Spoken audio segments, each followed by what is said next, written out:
শক্তিশালী সশস্ত্র গোষ্ঠী হিজবুল্লাহর বিরুদ্ধে স্থল হামলা চালাতে গিয়ে রীতিমতো বিপাকে পড়ে গেছে দখলদার ইসরায়েলি সেনারা।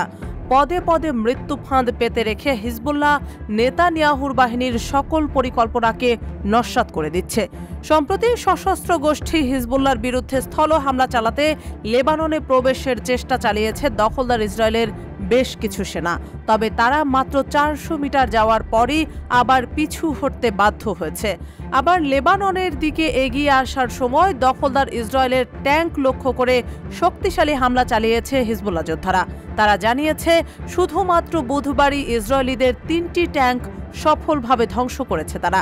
জানা গেছে বুধবারের সংঘাতে দখলদার বাহিনীর 8 সেনা প্রাণ হারিয়েছে। লেবাননে ইসরায়েলের প্রবেশের ব্যাপারে বুধবার এক বিবৃতিতে হিজবুল্লাহ বলেছে, ইসরায়েলি শত্রুরা ইয়ারুন গ্রামের কাছ দিয়ে লেবাননে প্রবেশের চেষ্টা করার সময় আমাদের যোদ্ধারা বোমার বিস্ফোরণ ঘটিয়ে তাদের চমকে দিয়েছে। এতে অনেক দখলদার সেনা আহত হয়েছে। প্রতিরোধ যোদ্ধারা এও জানিয়েছে যে ইসরায়েলি শত্রুদের একটি দল খিরবেত ইয়ারুন এবং আয়েদেস এলাকা দিয়ে ব্লু লাইন পার হয়ে লেবাননের প্রায় 400 মিটার ভেতরে প্রবেশ করে, কিন্তু কিছুক্ষণ অবস্থানের পরই তারা আবার পিছু হটেছে। কাতার ভিত্তিক সংবাদ মাধ্যম আল জাজিরা জানিয়েছে, বুধবার ইসরায়েলি সেনারা বিভিন্ন দিক দিয়ে লেবাননে প্রবেশের চেষ্টা করেছিল, কিন্তু তাদের সফলভাবে আটকে দিয়েছে হিজবুল্লাহর যোদ্ধারা। আর প্রথম দিনের এই সফলতাকে একটি কৌশলগত বিজয় হিসেবে বিবেচনা করছে দলটি। এছাড়া এটি যোদ্ধাদের মনোবল বৃদ্ধি করেছে বলে জানিয়েছে সংবাদ মাধ্যমটি। এছাড়া জানা গেছে, লেবাননে ঢোকার চেষ্টাকালে ওদাইস শহরে হিজবুল্লাহর ব্যাপক প্রতিরোধের মুখে পড়েছিল ইসরায়েলি সেনারা। ওই সময় ইসরায়েলি 2 সেনা নিহত ও 18 জন আহত হয়। সামাজিক যোগাযোগ মাধ্যমে ছড়িয়ে পড়া একটি ভিডিওতে দেখা গেছে হেলিকপ্টারের মাধ্যমে আহত সেনাদের সরিয়ে নেওয়ার কাজ করছে দখলদার সেনারা। বার্তা সংস্থা এএফপি জানায়, হিজবুল্লাহ ইসরায়েলের 3টি মেরকাভা ট্যাঙ্ক ধ্বংস করার দাবি করেছে।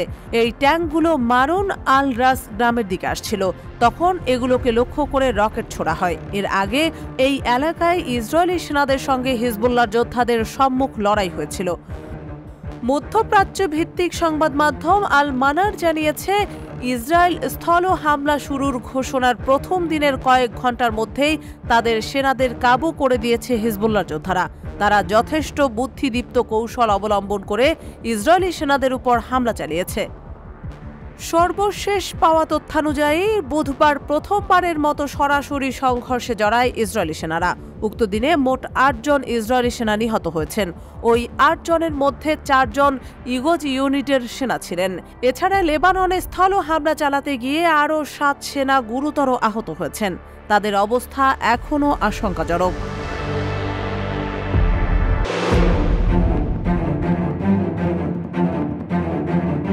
হিজবুল্লাহ প্রধান হাসান নাসরুল্লাহকে হত্যার প্রতিবাদে মঙ্গলবার ইসরায়েলে প্রায় 200 ক্ষেপণাস্ত্র হামলা করেছে প্রতিশোধ পরায়ণ ইরান।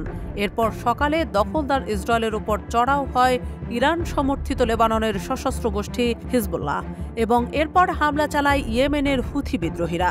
এক কথায় প্রতিরোধ যোদ্ধাদের একের পর এক ক্ষেপণাস্ত্রের আঘাতে রীতিমতো ধরাশায়ী নেতানিয়াহুর বাহিনী। এমনকি দখলদার বাহিনীর সবচেয়ে বড় অহংকার প্রাণভোমরা আয়রন ডোমকেও সফলভাবে ভেদ করেছে প্রতিরোধ যোদ্ধাদের রকেট। এর মধ্যে ইরানের প্রেসিডেন্ট মাসুদ পেজেশকিয়ান মন্তব্য করেছেন যে ইসরায়েলের তথাকথিত আয়রন ডোম এয়ার ডিফেন্স সিস্টেম কাচের চেয়েও ভঙ্গুর। খবরটি প্রকাশ করেছে সংবাদ মাধ্যম তাসনিম নিউজ। পেজেশকিয়ান আরও বলেন, গত 1 অক্টোবর ইসরায়েলি সামরিক লক্ষ্যবস্তুতে ইরানের ক্ষেপণাস্ত্র হামলা প্রমাণ করে যে ইহুদিবাদীদের আয়রন ডোম কতটা ভঙ্গুর। বুধবার মন্ত্রিসভার সাপ্তাহিক অধিবেশনে পেজেশকিয়ান ইসরায়েলি সরকারের বিরুদ্ধে সফল ক্ষেপণাস্ত্র হামলার জন্য ইরানের সামরিক বাহিনীর প্রশংসা করেন। তিনি বলেন, মঙ্গলবার রাতের অভিযান ইরানের জন্য গৌরবের একটি বড় উৎস। এতে আবার প্রমাণিত হয়েছে ইসরায়েলি শাসকদের লোহার গম্বুজ ব্যবস্থা কাচের চেয়েও ভঙ্গুর।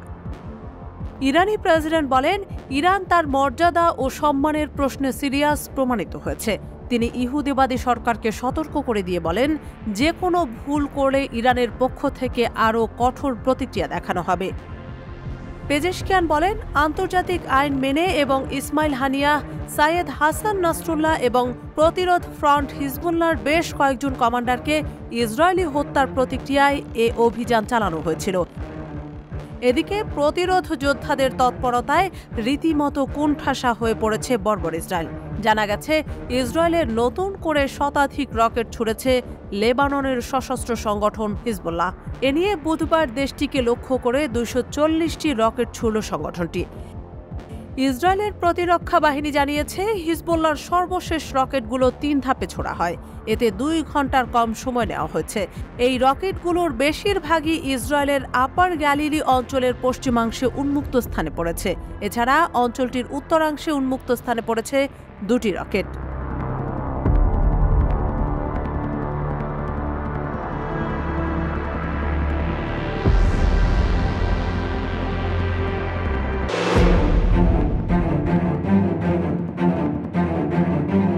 ইসরায়েলি হামলার পর ইরানে, বিশেষ করে দেশটির পারমাণবিক স্থাপনায় ইসরায়েলের সম্ভাব্য পাল্টা হামলার আশঙ্কা আরও তীব্র হয়ে উঠেছে। বিশেষ করে দেশটির পারমাণবিক ও তেলের স্থাপনাগুলোকে নিশানা বানানোর আশঙ্কা করা হচ্ছে। এমন উত্তেজনাপূর্ণ পরিস্থিতির মধ্যেই পশ্চিমাদের মধ্যপ্রাচ্য ছেড়ে যাওয়ার আহ্বান জানিয়েছেন ইরানের সর্বোচ্চ নেতা আয়াতুল্লাহ আলী খামেনি। 2 অক্টোবর বুধবার শিক্ষার্থী ও বিজ্ঞানীদের সঙ্গে এক বৈঠকে খামেনি এই বার্তা দেন। এটি ছিল ইসরায়েলে ব্যালিস্টিক ক্ষেপণাস্ত্র হামলা চালানোর পর তার প্রথম প্রকাশ্য বক্তব্য। ব্রিটিশ সংবাদ মাধ্যম দ্য গার্ডিয়ান এ খবর প্রকাশ করেছে। খামেনি বলেন, ইরান এখনও নাসরুল্লাহ হত্যার শোকে আচ্ছন্ন। তবে শোকের মানে এই নয় যে আমরা হতাশ হয়ে বসে আছি। ইসরায়েলে হামলা ছিল সঠিক ও বৈধ। ইরানের সার্বভৌমত্ব রক্ষা এবং প্রতিরোধ ক্ষমতা পুনরুদ্ধারের জন্য এটি অনিবার্য ছিল। খামেনি আরও বলেন, পশ্চিম এশিয়ায় যুদ্ধ অবসানের একমাত্র উপায় হল এই অঞ্চল থেকে আমেরিকাকে বিতাড়িত করা। আমাদের এই অঞ্চলের সমস্যা অর্থাৎ যুদ্ধ সংঘাতের মূলে রয়েছে শান্তি ও স্থিতিশীলতার বুলি আওড়ানো দেশগুলো অর্থাৎ আমেরিকা এবং কিছু ইউরোপীয় দেশ। যুক্তরাষ্ট্র এবং কিছু ইউরোপীয় দেশ পশ্চিম এশিয়া থেকে নিজেদের গুটিয়ে নিলে নিঃসন্দেহে যুদ্ধ সংঘাতের অবসান ঘটবে। এর ফলে এই অঞ্চলের দেশগুলো একসঙ্গে সুখ, শান্তি ও নিরাপত্তার মধ্যে বসবাস করতে পারবে। এদিন গাজা উপত্যকা এবং লেবানন সম্পর্কিত সমস্যাগুলো অদূর ভবিষ্যতে সমাধান করার প্রতিশ্রুতিও দেন আয়াতুল্লাহ খামেনি। ইরানি পররাষ্ট্রমন্ত্রী আব্বাস আরাঘচি বিভিন্ন কূটনৈতিক আলাপের মাধ্যমে ইউরোপীয় পররাষ্ট্রমন্ত্রীদের জানান, ইরান উত্তেজনা বাড়াতে চায় না। তার দাবি, ইরানের হামলা ছিল কেবল সামরিক লক্ষ্যবস্তুতে, বেসামরিক এলাকায় নয়, যা ইসরায়েলি হামলার বিপরীতমুখী।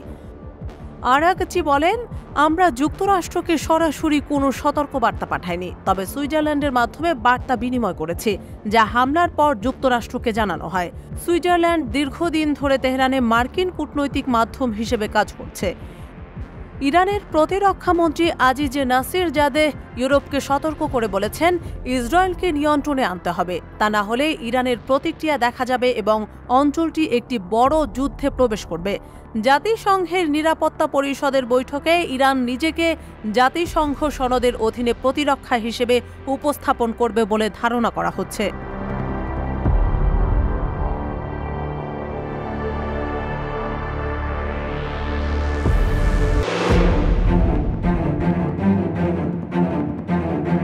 গত মঙ্গলবার রাতে ইরান দখলদার ইসরায়েলের উপর প্রায় 200 ব্যালিস্টিক ক্ষেপণাস্ত্র হামলার মাধ্যমে তাদের স্মরণকালের সবচেয়ে বড় আঘাত হানে।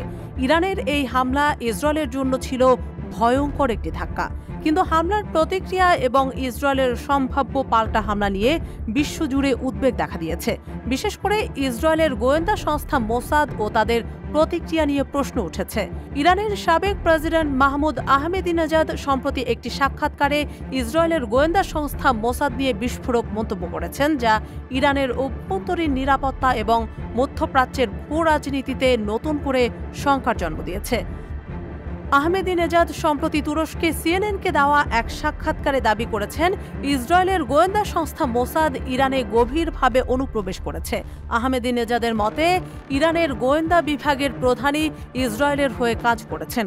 2021 সালেই এটি স্পষ্ট হয়ে গিয়েছিল যে তেহরানের শীর্ষ পর্যায়ের কর্মকর্তারা ইহুদিদের পক্ষে গুপ্তচর বৃত্তি করেছেন। আহমেদিনেজাদ দাবি করেছেন, ইরানি গোয়েন্দা বাহিনীর প্রায় ২০ জন এজেন্ট মোসাদের হয়ে কাজ করছেন। তারা ইরানের পরমাণু কর্মসূচি সম্পর্কিত গুরুত্বপূর্ণ তথ্য ইসরায়েলের হাতে তুলে দিয়েছেন। ২০১৮ সালে ইরানের পরমাণু কর্মসূচির তথ্য চুরির ঘটনায়ও এই ডাবল এজেন্টরা সরাসরি জড়িত ছিলেন। এই অভিযোগের ফলে ইরানের অভ্যন্তরীণ নিরাপত্তা নিয়ে নতুন করে শঙ্কা দেখা দিয়েছে। ইরান দীর্ঘদিন ধরে ইসরায়েলের গোয়েন্দা হামলার শিকার হয়েছে, যার মধ্যে ইরানের পরমাণু বিজ্ঞানীদের রহস্যজনক মৃত্যু এবং গোপন পরমাণু স্থাপনায় হামলার ঘটনাও রয়েছে। বিশেষজ্ঞরা মনে করেন, এসব ঘটনার পেছনে মোসাদের সরাসরি হাত রয়েছে। আহমেদিনেজাদ আরও জানান, হিজবুল্লাহ প্রধান হাসান নাসরুল্লাহ এবং হামাস নেতা ইসমাইল হানিয়ার মৃত্যুর পেছনে ডাবল এজেন্টদের ভূমিকা ছিল। গত সেপ্টেম্বরে ইরানে গিয়ে আইআরজিসির পদস্থ কর্মকর্তাদের সঙ্গে দেখা করেন হিজবুল্লাহ প্রধান হাসান নাসরুল্লাহ। ওই সময় তার গতিবিধির খবর ডাবল এজেন্টদের থেকে পেয়েছিল মোসাদ। সেই অনুযায়ী নাসরুল্লাহ লেবাননের রাজধানী বৈরুতে ফিরতেই বিমান হামলা চালায় ইসরায়েলি বাহিনী। আহমেদিনেজাদের এমন বিস্ফোরক মন্তব্যের প্রতিধ্বনি শোনা গেছে ইরানের সাবেক গোয়েন্দা মন্ত্রী আলী ইউনেসির গলায়। তার কথায়, ইসরায়েলি গুপ্তচরেরা ইরান প্রজাতন্ত্রের ক্ষমতার শীর্ষে বসে রয়েছে, ফলে চক্রান্ত করতে সুবিধা হচ্ছে তাদের। মধ্যপ্রাচ্যে ইসরায়েল ও ইরানের মধ্যে চলমান উত্তেজনা বিশ্বকে একটি অস্থির পরিস্থিতির দিকে নিয়ে যাচ্ছে। গোয়েন্দা সংস্থা মোসাদের ভূমিকা এবং ইরানের অভ্যন্তরীণ নিরাপত্তায় এর প্রভাব নিয়ে যে আলোচনা শুরু হয়েছে, তা আগামী দিনগুলোতে সংঘাতের মাত্রা আরও বাড়াতে পারে।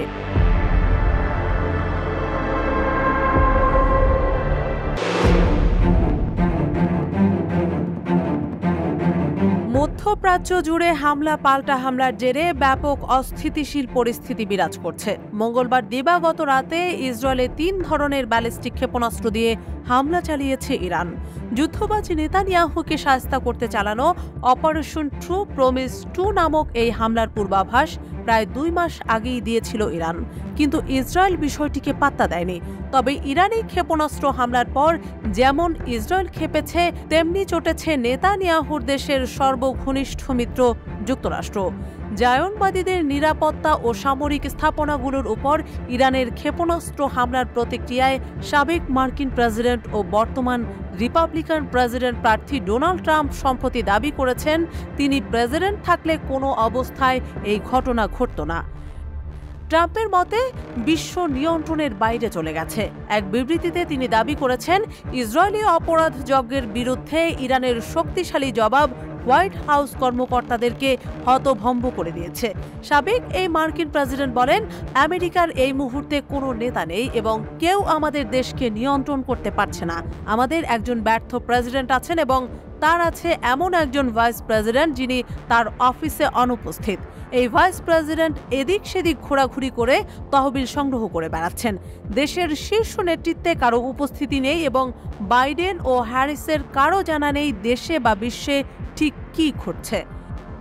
এরপর ট্রাম্প তার স্বভাবসুলভ ভঙ্গিতে ইরানের বিরুদ্ধে নিজের বিদ্বেষ উগরে দিয়ে দাবি করেন, তিনি আমেরিকার প্রেসিডেন্ট থাকা অবস্থায় ইরান তার নিয়ন্ত্রণে ছিল। তিনি ওই বিবৃতিতে ইরানকে পশ্চিম এশিয়া অঞ্চলকে ধ্বংস করার জন্য অভিযুক্ত করেন। ট্রাম্প এমন সময় এ দাবি করলেন যখন গত 1 বছরে দখলদার ইসরায়েল গাজা উপত্যকা ও লেবাননের বিরুদ্ধে ভয়াবহ গণহত্যা এবং তেহরানে নাশকতামূলক তৎপরতা চালিয়ে গোটা অঞ্চলকে ভয়াবহ যুদ্ধের দ্বারপ্রান্তে নিয়ে গেছে। উল্লেখ্য যে বর্বর ইসরায়েলের হাতে ইরানের সার্বভৌমত্ব লঙ্ঘন, তেল আবিবের হামলায় হামাস নেতা ইসমাইল হানিয়া, হিজবুল্লাহ নেতা সাইয়েদ হাসান নাসরুল্লাহ, আইআরজিসি কমান্ডার সাইয়েদ আব্বাস নীলফরুশনের শাহাদাত এবং লেবানন ও ফিলিস্তিনের নিরপরাধ নারী, পুরুষ ও শিশুদের রক্তপাতের ব্যাপারে বেশ কিছুদিন ধৈর্য ধারণ করার পর ইরান অবশেষে গত মঙ্গলবার জাতিসংঘ ঘোষণা অনুযায়ী আত্মরক্ষার বৈধ অধিকার প্রয়োগ করে ইসরায়েলের বিভিন্ন ঘাঁটি লক্ষ্য করে অন্তত 200 ব্যালিস্টিক ক্ষেপণাস্ত্র নিক্ষেপ করেছে। এসব হামলায় ইসরায়েলি ঘাঁটিগুলোর ব্যাপক ক্ষয়ক্ষতি হলেও তার সঠিক চিত্র প্রকাশ করেনি তেল আবিব।